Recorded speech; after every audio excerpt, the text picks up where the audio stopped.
You guys? Excellent. Everybody hear me okay? Yeah, for some reason the voice flags. Just you can raise your hand if you don't mind, but I think I'll be fine. Yeah, thanks very much.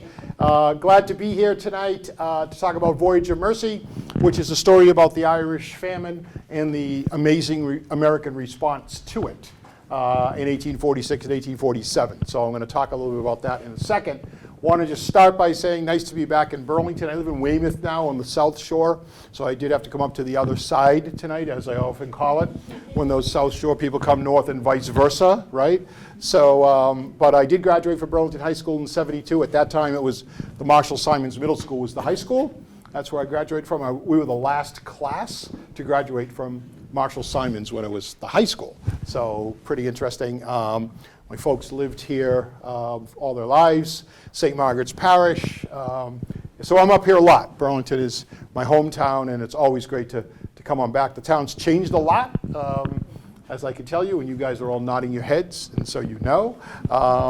But you know, when you are elsewhere, like in Weymouth, and I tell people I'm from Burlington, they're like, whoa, you're from Burlington. Like, it is really a place to live, like a fashionable, desirable place to live. So it's great, you know, to hear that the town has kind of progressed. Like we used to, when I grew up, like if you lived in Lexington, you always sort of held it over Burlington people. That's how it used to be then. Now, is it still? Somebody said it still is.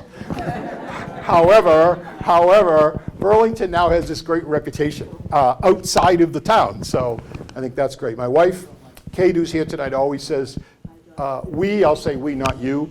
We have the most beautiful common, I think, around. It's gorgeous. When you drive up here, it's gorgeous. When I was, my parents were here, I would say, I don't know how long ago now, but there was this movement. That's when the movement happened to buy Grandview Farm. So how long ago was that? There was this big effort to preserve the farm.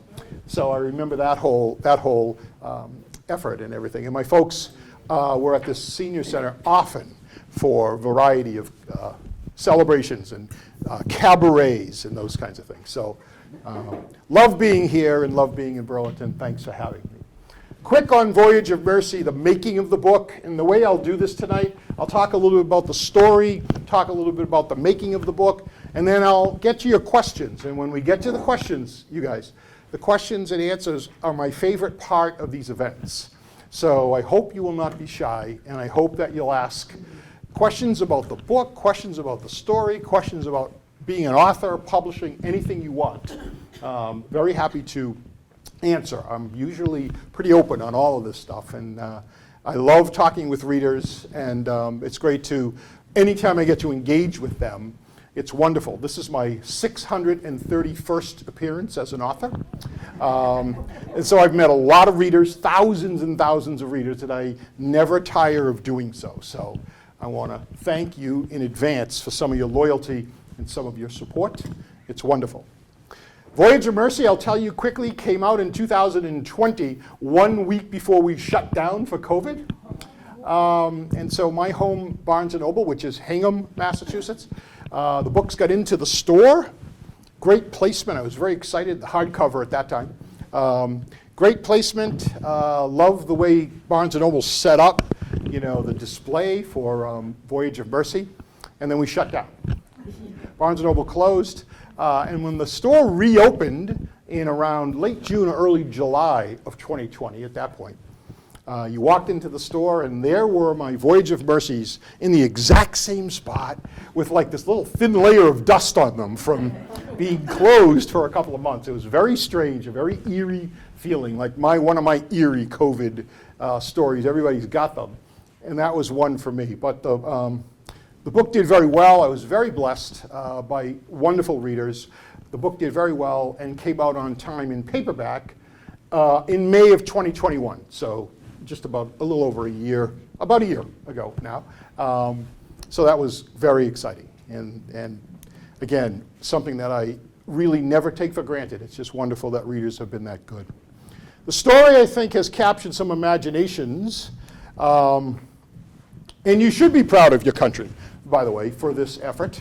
But the story, I think, has captured imaginations because it's the story of this terrible, awful despair in Ireland during the famine of 1846, 1847.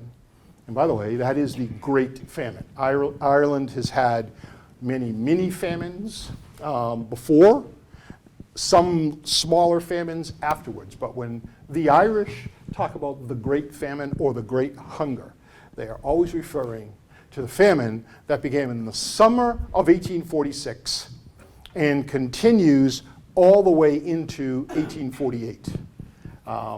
That's what we're talking about when we talk about the Great Famine. Terrible despair, and I'm going to talk a little bit about what was going on in Ireland at the time.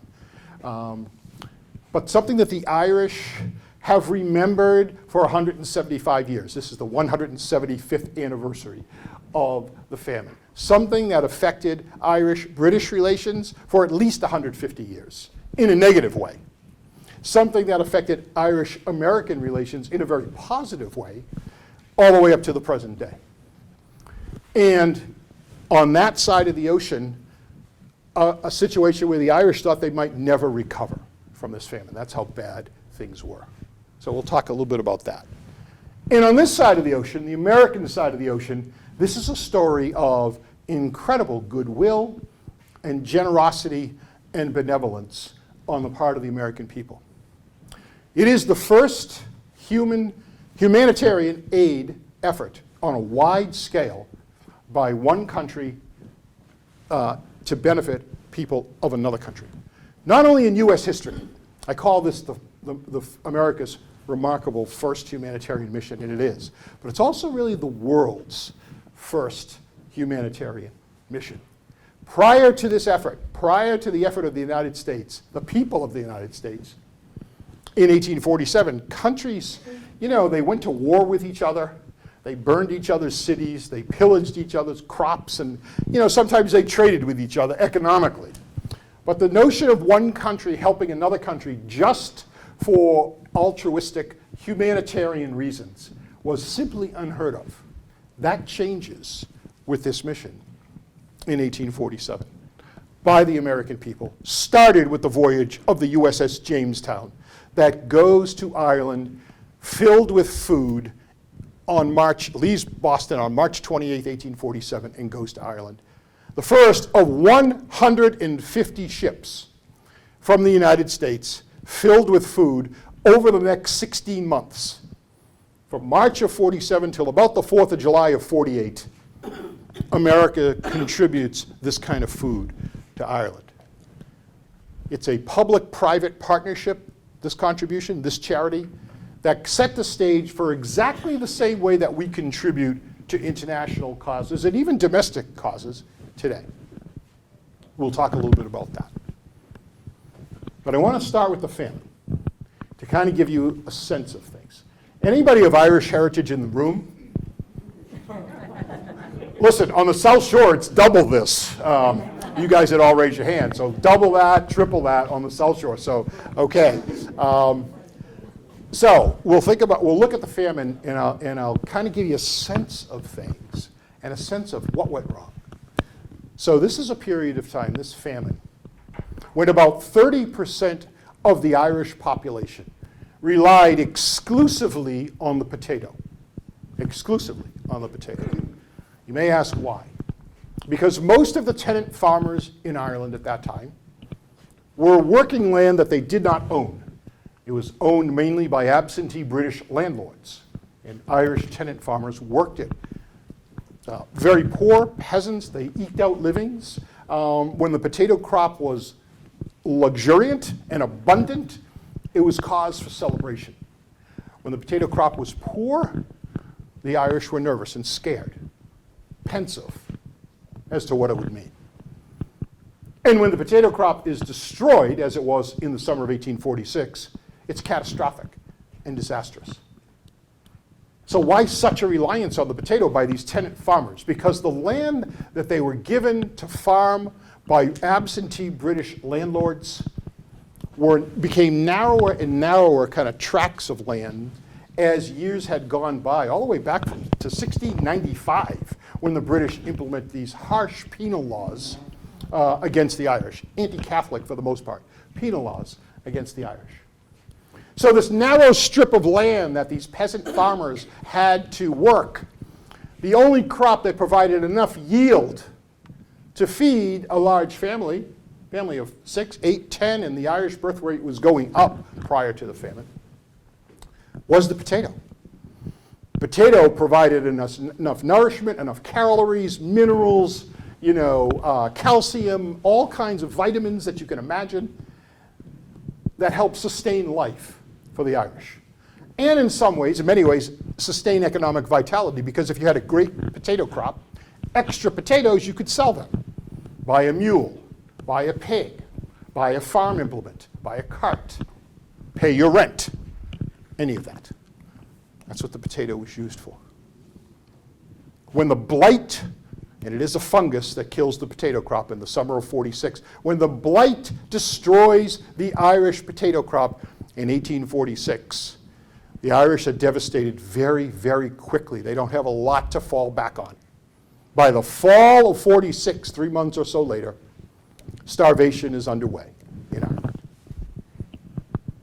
These are men, women, and children. And as they approach November, December of '46, January and February of 1847, it is one of the worst winters on record in Ireland.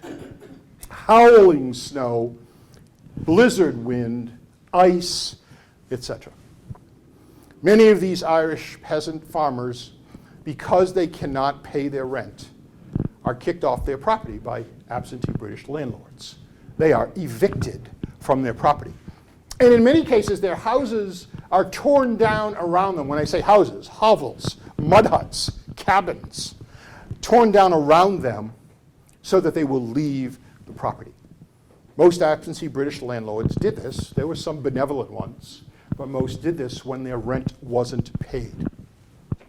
And so think about these images. You have this image of men, women, and children starving, wandering the streets, wandering the countryside, the roadways of Ireland in the winter, terrible, terrible winters.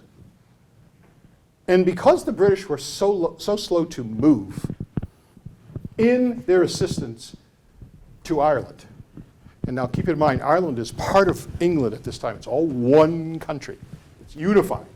Irish don't gain independence until early 20th century. But because the British are so slow to move and so bureaucratic, they do almost nothing to help.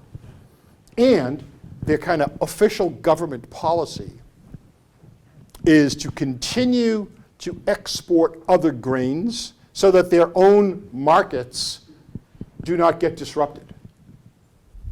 And so you have these images that were seared into the Irish memory of these poor Irish tenant farmers wandering the streets in the winter, when sometimes carts filled with food and other grains would roll by, guarded by British soldiers, on their way to ports to be exported by the British government. It's one of the memories that's seared into the Irish for years and years after the famine. Along with that dirty word called evictions. Evictions, a terrible word in Ireland, a terrible word when the Irish come to the United States. One of the first things the Irish do when they come to the United States is scrimp and save and try to buy their own homes. Because somebody can't just willy-nilly evict you from your own home. That's one of those memories of the famine. The Irish-British relations after the famine, after this kind of slow-moving response by the British. The British eventually set up soup kitchens, but not until about April or May of '47. Widespread death is underway. They eventually set it up in '47. But this slow movement by the British becomes the catalyst for this Irish-British bitterness and rancor that continued, I'd say, right up till the beginning of the 21st century, and maybe even a little bit into the 21st century. I think it's finally getting a little better now. Maybe a little bit. But think about this. In 1999, an Irish historian said, "The famine has been the unseen guest at every Irish dinner table for 150 years. And I think that's true. The famine is the underpinning of so much of Irish history in the 20th century. It's the reason or the underpinning for the Irish independence movement in the 1920s, when the Irish finally break away, except for Northern Ireland. You guys know the story. It's the impetus for the fact that the Irish do not join the Allies in World War II, right? Even after Winston Churchill begs Ireland to come and fight when Britain is alone in 1940 and in the first part of 1941. The Irish do not join. The Irish remain sympathetic to the Nazi cause. The De Valera government remains sympathetic to the Nazi cause. British ships that are fleeing Nazi U-boats are not even allowed to seek refuge at Clare Island and in other ports in Ireland. Ireland is one of 5 or 6 or 7 neutral nations during the Second World War. There's hardly any. Switzerland one, Spain's one, Yemen's one, a couple of others. And this becomes a real source of rancor, not just between the Irish and the British, but also between ordinary Irish people, some members of the Irish Defence Force, both of whom want to support the Allies, and the Irish government. There's real tension between the two. That tension grows and grows and grows after December 7th, 1941, when Pearl Harbor is attacked, and now it's America's war too. Ireland has very strong ties with the United States. The fact that their government is prohibiting them from joining the Allies is a source of real consternation among the many ordinary Irishmen. So much so that many members of the Irish Defence Force literally defect, essentially commit treason, and go fight for the British. These men, almost exclusively men at the time, these men, when they come back from war, and they fought bravely, there are some Medal of Honor equivalent winners, recipients, I should say, because of some of the brave fighting they do. When they come back to Ireland, they are blackballed, they can't get jobs. Many of them are prosecuted for doing this. They're not fully pardoned. This group is not fully pardoned till 2012, 10 years ago. The Irish government finally issues a blanket pardon for any member of the Irish Defence Force that fought on the side of the Allies during World War II. It's the famine that's the underpinning of that. It's also the famine that's the underpinning of the Irish Troubles in the 70s and the 80s and the early 90s. Yes, it's a Catholic Protestant fight, no question about it, at its heart. But anytime you look at the documents, anytime you read about what causes this bitterness, it's the memory of the famine that does it.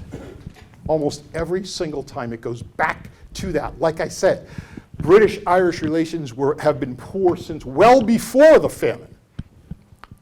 But the famine is the thing that crystallizes it in the Irish mind, just how bad the British were. Now, I often get at these talks, was this a genocide committed by the British? So slow to respond, shipping food out when the Irish were starving. Was this considered a genocide by the British? And I think there's a period of time, maybe between 1950 and 1980, when a lot of historians, Irish historians, do view it that way. But I think since about 1980, there's been this move back to where most, and I'm in this category, most think, no, it's not a genocide, not if you use the kind of textbook definition of what a genocide is. The word genocide is literally invented in 1948 to describe the Holocaust. And it's defined, essentially, as the state-sponsored extermination or attempted extermination of a people based on their race or religion. So I think when you use that, this isn't a genocide, but you can certainly say the British were incompetent, indifferent, handled this effort with, I would say, benign neglect, great anti-Catholicism. I think all of that is true. And so much, I think, of this Irish rancor towards Britain is really justified at this point. Think of the numbers. By the way, there's been large famines in the 20th century that are bigger than the Irish family in terms of pure numbers, right? Famines in Russia, famines in China, famines in Africa, no question in terms of pure numbers. But think of these percentages. Prior to the famine, the Irish population was about 9 million people. And I'm not going to throw out a lot of numbers here because I don't use slides. I talk to you. And so I want to just keep it as simple as I can, but this will give it to you. The population of Ireland is about 9 million people prior to the famine. When the famine years are over, 1851-ish is what most historians call as the famine years being over. 1851, the population is a little under 6 million. A third of the Irish population disappears. So of that 3 million that disappears, right, about 1.3 or so die of starvation and attendant diseases like typhus, like scurvy, like dysentery. And the other 1.7, maybe up to 1.8, leave Ireland. They flee Ireland. The great Irish migration, right? The great Irish diaspora. Some Irish go to other parts of Europe. Some Irish reluctantly go to England. Some Irish go to other parts of the empire, like even Australia, as far away as Australia. Most come to the United States of America to seek refuge, to seek a new life. There are Irish that go to Canada first because it's cheaper to go from Ireland to Halifax or Prince Edward Island or whatever, and then take a second boat to come to New York or Boston or Philadelphia along the East Coast.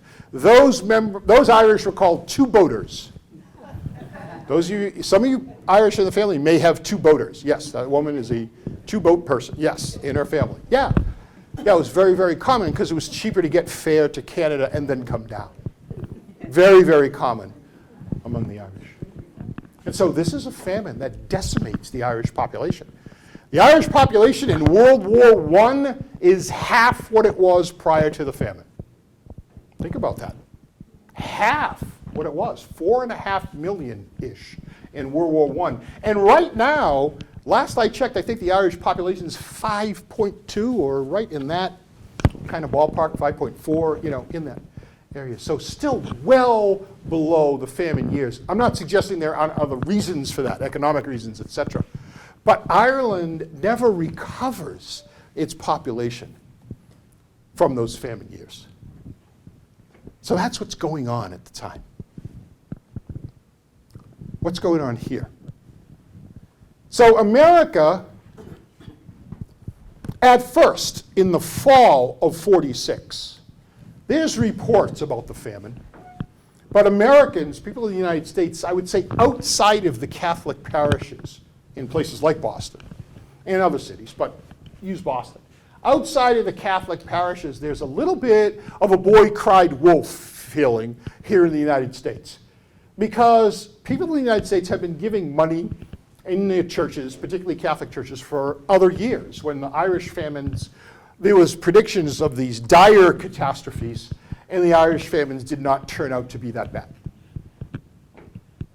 But in January, late January of 47, a couple ships arrive in Boston, a couple ships arrive in New York with just how bad things are in Ireland. Just how bad the situation is, how many people are dying, how bad the winter is. Women and children doing the bulk of the dying, children especially. And so there's this feeling, first in Boston, maybe we ought to do something about this. So there's a huge meeting at Faneuil Hall in February of 47. And some of the Boston leaders get together. There's a couple of thousand people at this meeting. And one Boston ship captain, ship owner, shipbuilder, well-known man at sea by the name of Robert Bennett Forbes says, I have an idea. How about if I command a mission to Ireland? Congress first sends gives us a couple of warships, decommissions them as warships. We take the guns off, we retrofit the ship, and we collect food to send to Ireland. That's his proposal that the Boston congressman brings to Congress. Forbes says, I'll command this mission. Congress gets this request and does a couple things. For the first time in American history, they agree, they decommission 2 warships. One is the USS Jamestown in Boston. One is the USS Macedonian in New York. The Macedonian gets caught up in a lot of bureaucratic wrangling, and their mission gets delayed. But Boston moves really fast. The Jamestown gets retrofitted. Forbes said, I'll even take the USS Constitution, which had just come back from kind of a world trip. They say, no, not the Constitution. Too iconic of a vessel. Take the Jamestown. So they decommission the Jamestown. Forbes says, okay, let's get started.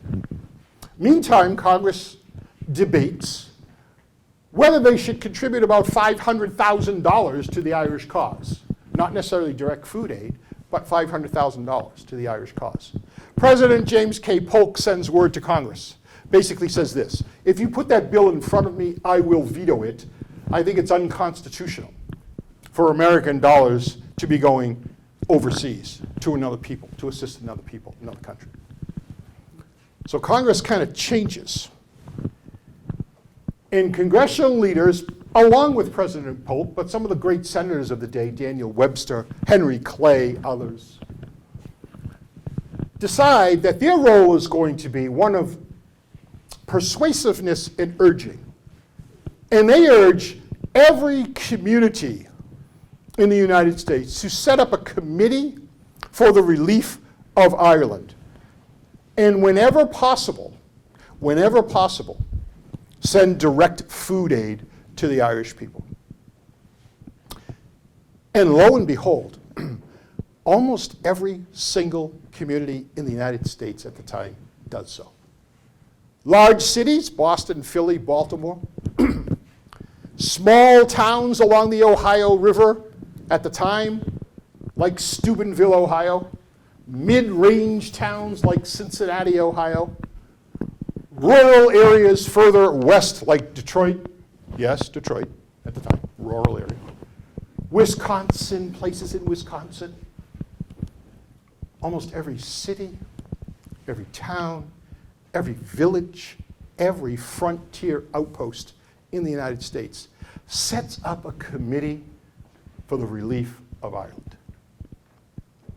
And Americans in all of these places, of all walks of life, by the way, shopkeepers, blacksmiths, saloon owners, frontiersmen, trappers, you name it, almost all walks of life contribute to this effort. Every race, every religion, not just the Catholic churches this time, but almost every religion, every Protestant denomination, Jewish, the Jewish religion, the Quakers lead this effort, do a huge amount in this effort. And what do they do? What do Americans do? Think about how you contribute to charities today. So here's what you do. And by the way, you do something very generous, but here's what you do. You go online, use your credit card, maybe you write a check, maybe you take food down to your food pantry. All that's great. These folks, these Americans, did this. They took food that they grew or raised, livestock that they raised, for themselves and their families, and to take to market to sell. And they harvested it, dried it, cured it, put it in kegs, put it in burlap sacks, put them on small boats down the Ohio River, down the Erie Canal, to the eastern ports, and sent them to Ireland. It's phenomenal. It's a remarkable effort. Had never happened before, ever, in history. And as I said, they do it to the tune of 150 ships.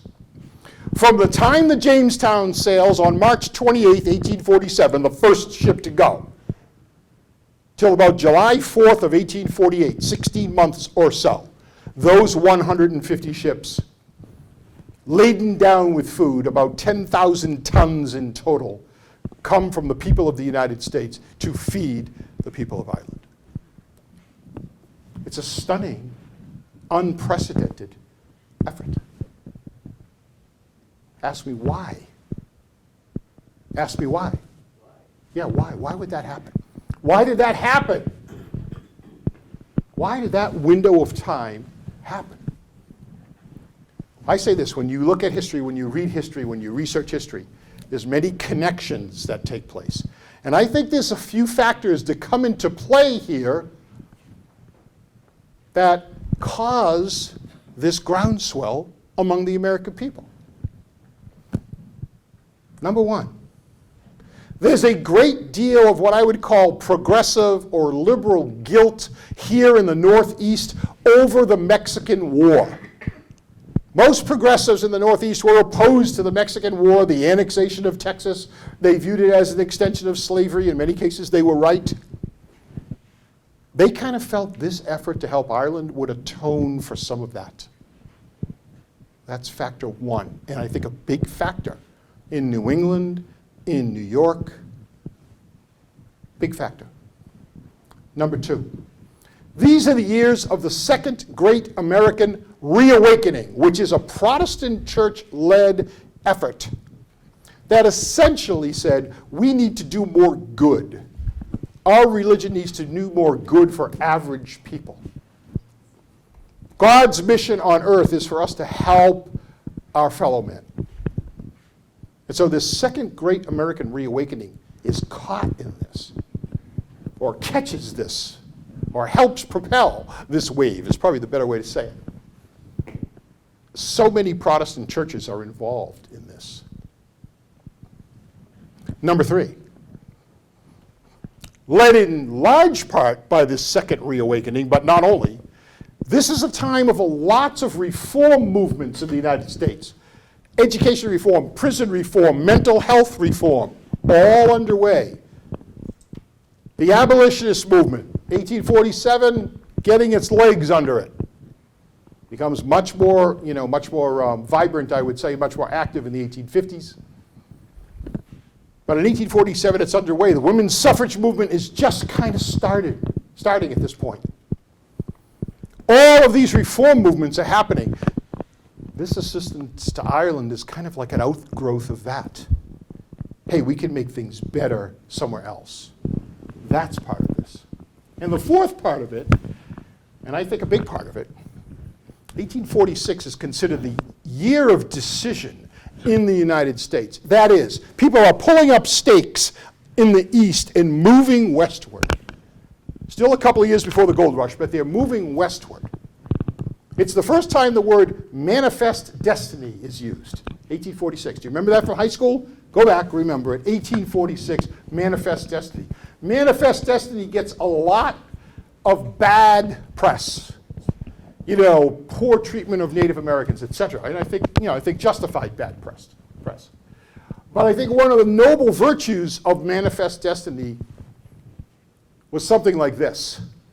We in the United States have acres and acres of arable land, miles and miles of navigable rivers, ports that are teeming with fish in our oceans.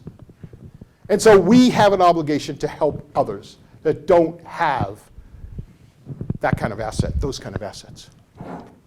And I think all of those things came together in this window of time that led to this unbelievable outpouring of generosity by the American people in this mission.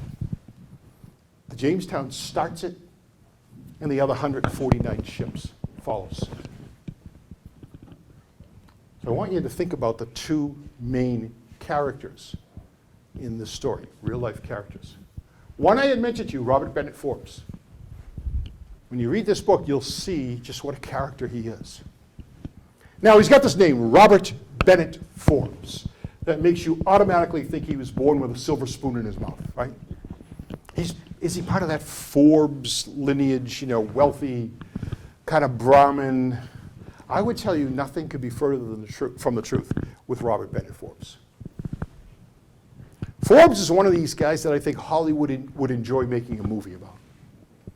He spends more time at sea than almost any person of his age.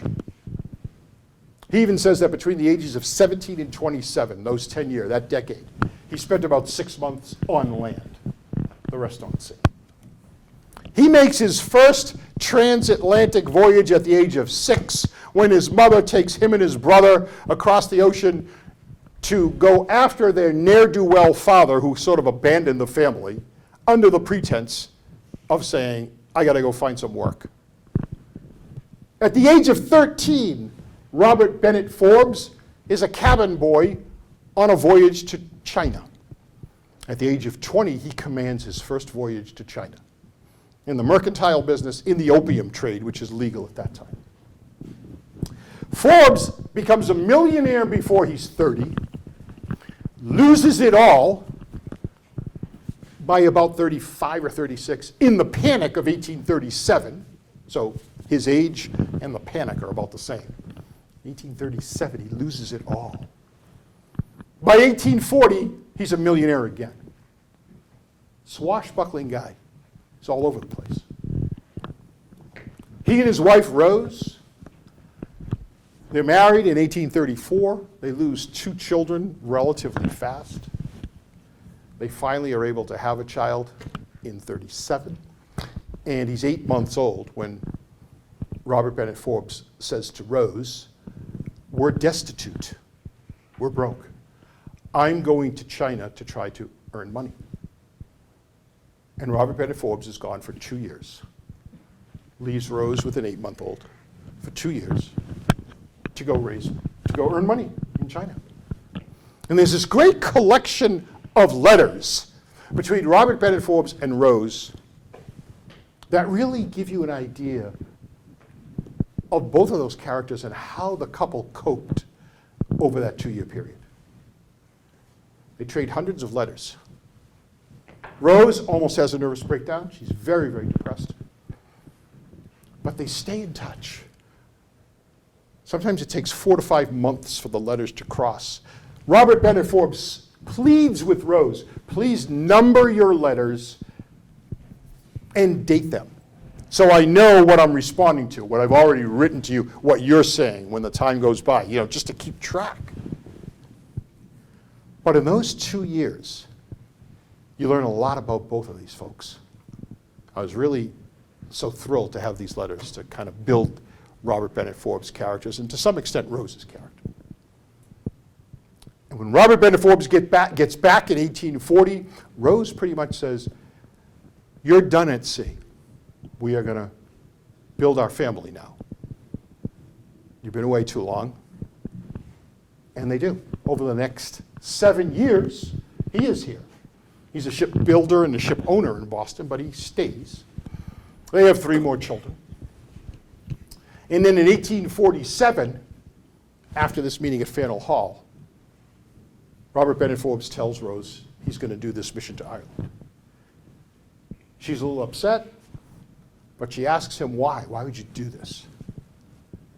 And he answers, because it's not an everyday matter to see a nation starving. And they agree, and he goes. And he does this mission. And he takes the Jamestown to Ireland with an almost totally inexperienced crew. He's got some officers that know their way shipside, right? But most of the experienced sailors and seamen are fighting the Mexican War at the Battle of Veracruz.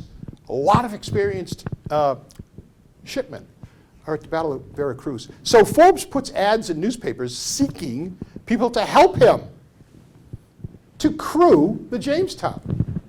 And he gets these responses, many responses from people who have never been at sea before. Hi, I'm a cook, but I'd love to do it. Hi, I'm an accountant, but I'd love to do it. Hi, I'm a saloon keeper, but I'd love to do it. And so he really puts together this ragtag crew. trains them very quickly. I mean, by March 17th, St. Patrick's Day, the ship is almost fully loaded. He trains them very quickly, and on March 28th, they depart, and they get to Cork Harbor in Ireland safely after a harrowing voyage at the very beginning. Ice, wind, snow, all of it. But they get to Cork Harbor safely, and when they get to Cork Harbor, the Irish know they're coming. It's in the news. Think of this scene. The cover of the book is from a painting of the Jamestown's arrival in Cork Harbor. Think of this scene. There are bonfires on the hillsides. There are lamps, gas lamps in the windows of all the cabins on the hillside. For the Irish, this is the first good news that's happened in a long time. And when Forbes gets to Cork, he meets the other main character in this book for the first time.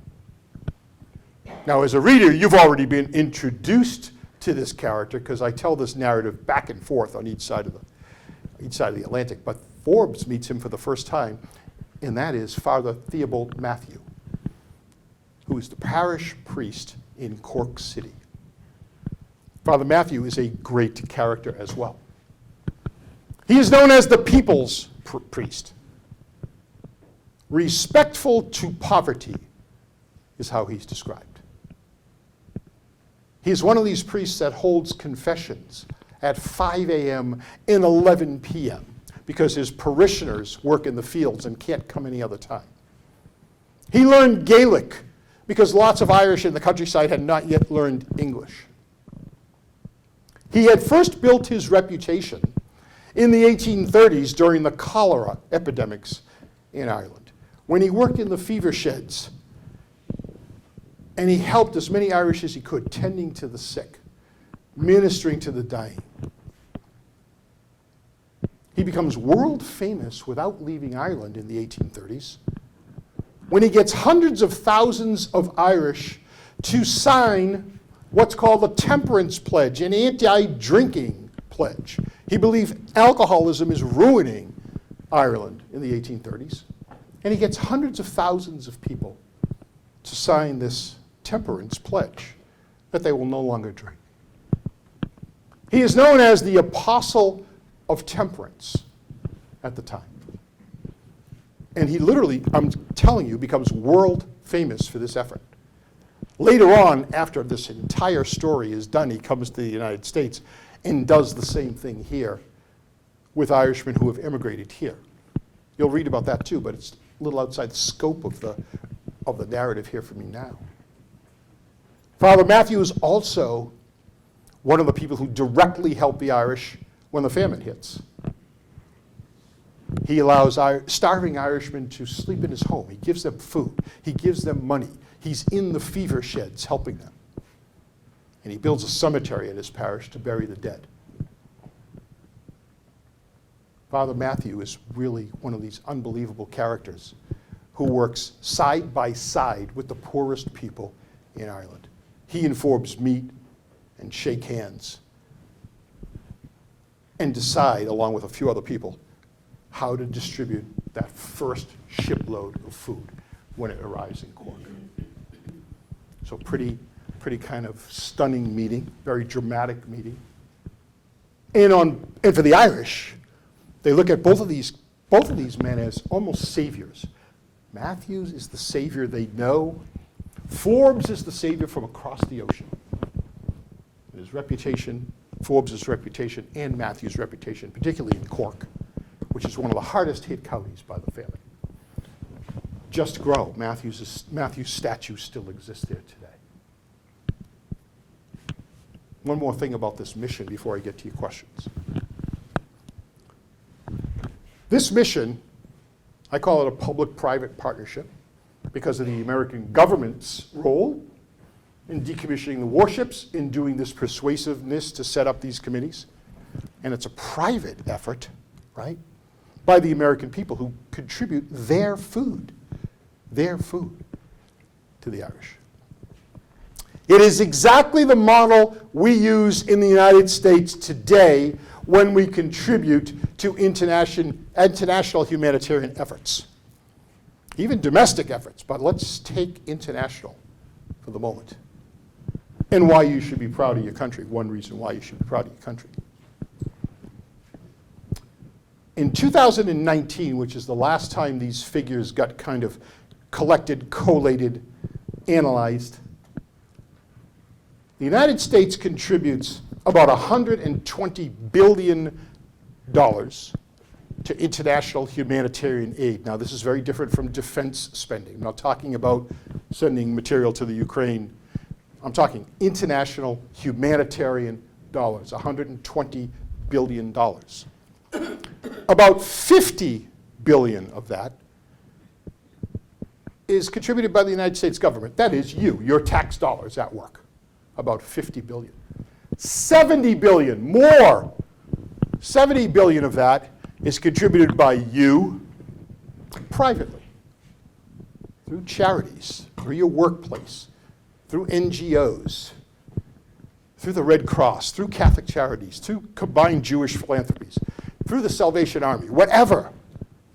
Your churches, these private efforts exceed the government's efforts. It's the model that started in 1847 with this mission and continues to this day. And so sometimes you'll see statistics. Keep your eyes open and your ears open. Sometimes you'll hear reports that say, to the effect, the United States of America is not among the leaders in contributing foreign humanitarian aid on a per capita basis compared to other countries.